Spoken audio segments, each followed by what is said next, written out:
So I'm going to do a video about these two pieces of gear and aggressive vocal styles. I've seen videos on both of these pieces of gear, but never in the style of vocals that I do. First of all, the chain is an SM7B. I've got it in the neutral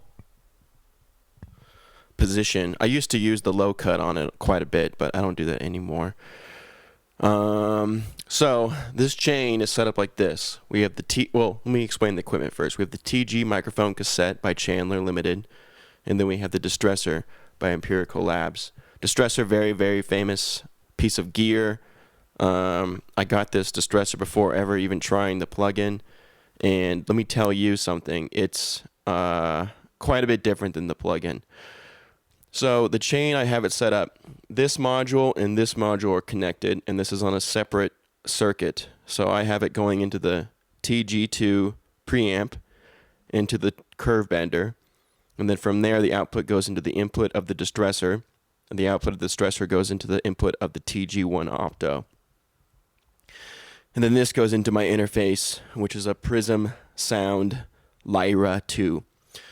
So one of the things I'll talk about first is the amount of gain I feel from this preamp. I've always used this microphone for a very long time, just going straight into an interface, never used a preamp. And with the gain cranked, this thing is insanely hot. Like there's a air filter in my room, air purifier, and I can hear it right now in my headset. So kind of interesting. I have it cranked for color purposes. I did a video where I already set this thing up. I've been going back and forth between this nuke setting and this 4:1 ratio.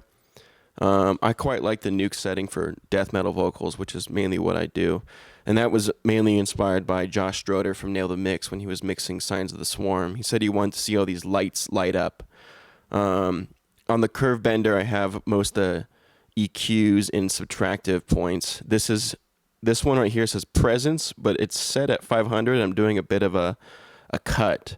So like, let me adjust it down. You can kind of maybe hear, and I'll do some harsh vocals so you can hear it too. I also have this compressor bypass currently. Let me turn it on. Really brings up the gain, and you can hear how it like immediately is catching my voice. All right, so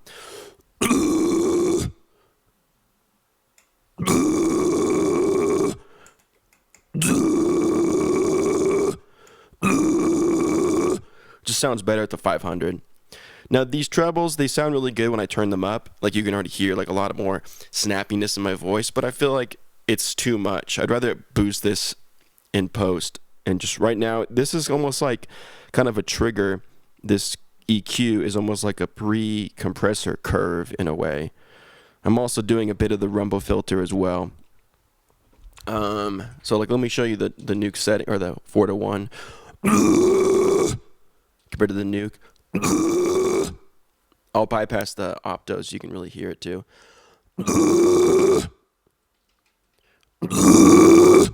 Wow, that sounds really brutal. It's probably just the signal in general is louder. Turn the output down a bit.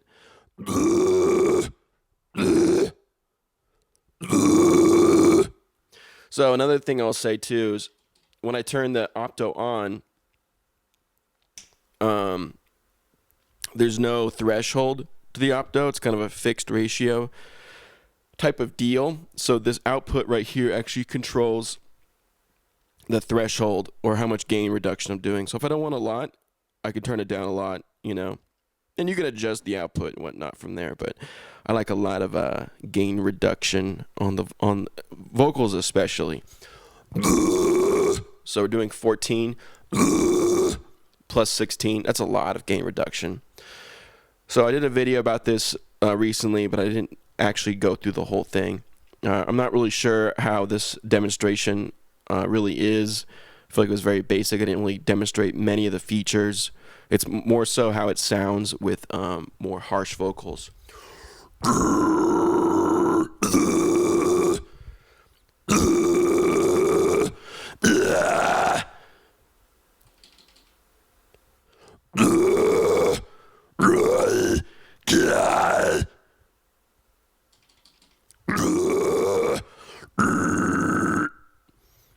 Interesting. All right, well, I hope you enjoyed this video.